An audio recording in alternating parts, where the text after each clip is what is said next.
What's up, guys? I'm Al with Edge Autosport, and this is On the Rollers.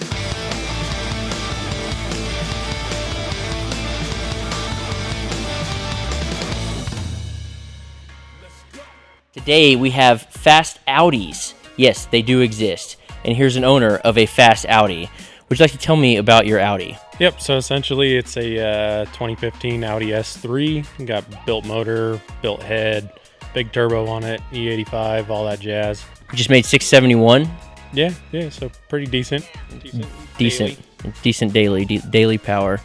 And what turbo is it? It's a Zona Rotor 7864. Is it a kit or is it a piece together? Technically, it's an IROS Motorsport IMS 780 kit. Okay, and is IROS tuning it as well? It's tuned by United Motorsports. Jeffrey Atwood out of Connecticut tunes it. Got flex fuel tuning, all that jazz. So why did you choose the Audi?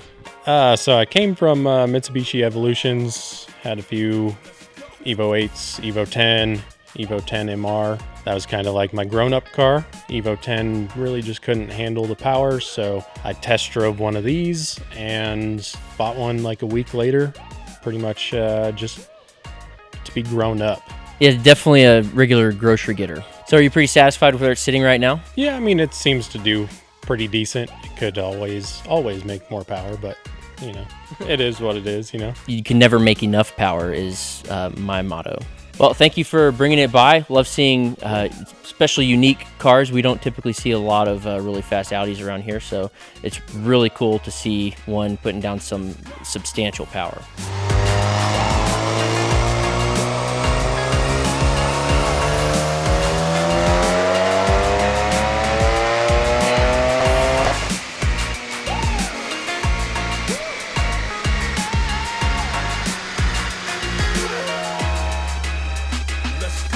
Speaking of substantial power, I'm here with Shawn, and he's the owner of the Audi RS3 that we just had on the dyno. Shawn, why did you pick the RS3?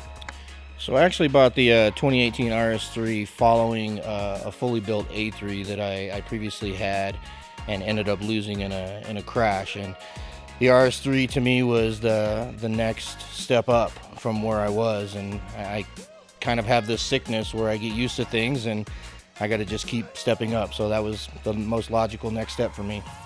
Don't we all? With the RS3, what put you on the path to where you are? Like, just what made you decide on the turbo setup and everything like that? I would say, you know, most of us on this team have been, you know, working real hard the last couple of years, doing things for the community. And this year in 2019, I really wanted to take a step back and do some things for myself and have fun with the car. So I just decided overnight to just go all out and really make a shorter list of things that we wouldn't do to it and start from there. So right now it has a fully built motor, rods, pistons, fully built head from Racing Dynamics, wave track differential. It has an IMS 1100 kit on it, which is a Zona Rotor 105 69S, which is a 72 millimeter turbo. Okay, and you guys all here built this car in your garage, right? So this car was started and built in about 6 weeks on jack stands in our home garage. So we spent quite a few hours late at night after work and pretty much every weekend with my wife making dinner and delivering us food in the garage until, you know, 1, 2 o'clock in the morning to get it done. And here we are. Heck yeah, that's awesome. So it's tuned on Cyvex, right? It is. It's currently tuned on Cyvex. Pretty much the entire kit and all of the product was purchased from IROS Motorsports out of Las Vegas. A fellow by the name of Nick, who works for IROS, does all of our tuning. He's standing by right now waiting for the logs and going to see how much more he can squeeze out of it and see if there's anything we can do before next week at the dyno day. So nitrous? There's a potential that there's going to be some nitrous. I'm not sure how quick I can get it on, but there's definitely going to be some play with some nitrous here real soon. We just put down, I think, 885 with full E85 tune on our most aggressive map. So that's where it sits right now. The Cyvex has, I believe, 8 maps loaded in it, from anything from drag racing to road racing to daily driving. So how is the drivability with the Cyvex ECU? The drivability is actually really good. You know, I was very surprised myself. The turbo's not extremely laggy as I thought it would be with such a big turbo. The Cyvex is very reliable so far. I've had no real issues or glitches with it, and everything, it's all plug and play. Everything works on the dash, the virtual cockpit, pretty much any of the amenities that you would imagine having in a brand new Audi still function just like normal, except I have a giant laptop mounted to my dash, and I can do real-time logging and real-time map switching. Yeah, that's pretty sweet. It is a very clean setup. So what club are you guys with? Yeah, so about the last 5 years, we've put our time and energy into a club called Alpha Euros, which is an all-European car club here, local in Denver, Colorado. Has somewhere around 2,400 members that all live local. We do things like track days and cruises during the summer and springtime. In building this all together, who did what? So yeah, when we started this thing off, we really wanted to do this, just some camaraderie between friends, and none of us really had a specific role. Colton comes from a long time of engine building and that knowledge, so he brought a lot of that knowledge to the table. And as far as turning the wrenches, my man over here, Justin, he's a quick mechanic, so he really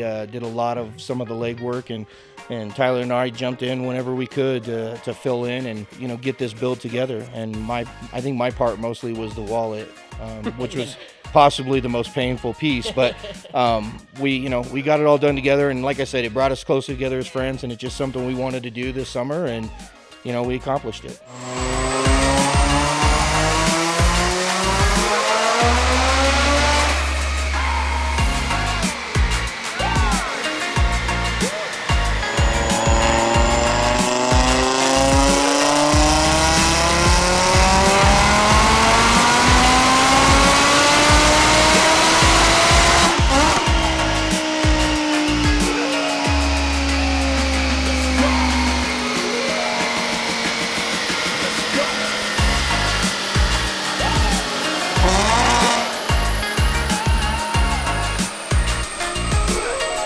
So we are going to see this car again, hopefully soon, after a few more things get done to it. This would be the baseline at 885 horsepower. I hope you guys liked the video. Hit that like button if you did. Hope to see some more of this car soon, and we'll see you next time.